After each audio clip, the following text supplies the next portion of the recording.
ఉద్యోగాల పేరుతో యువతను మోసగించిన వ్యక్తి ప్రధాని మోదీ అని విమర్శించారు తెలంగాణ మంత్రి శ్రీధర్ బాబు. అలాంటి మోదీకి జగన్ చంద్రబాబు వంత పాడుతున్నారన్నారు. యువత కోసం గొంతు విప్పుతున్న గిరిడు రుద్రరాజుకు మద్దతు తెలుపుతున్నామన్నారు శ్రీధర్ బాబు.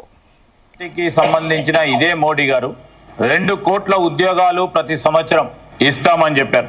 ప్రతి సంవత్సరం 2 కోట్ల మంది కంటే 20 కోట్ల మందికి మనకు సంబంధించిన యువతకు సంబంధించిన ఉద్యోగాలు ఇప్పటివరకు రావాల్సి ఉండే.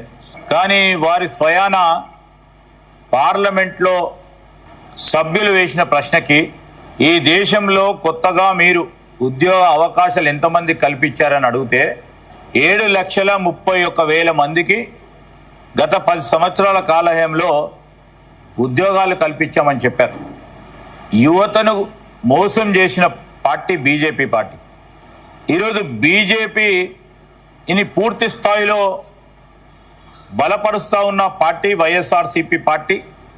కొన్ని సందర్భాల్లో ప్రత్యక్షంగా, కొన్ని సందర్భాల్లో పరోక్షంగా సపోర్ట్ చేస్తూ ఉన్న మరో పార్టీ టీడీపీ పార్టీ. యువత తప్పకుండా ఆలోచన చేసి యువతకు సంబంధించిన మీ గొంతుకై నిలబడతాను అని ముందుకు వస్తూ ఉన్న మరొక విద్యార్థి నాయకుడిగా, ఒక యువజన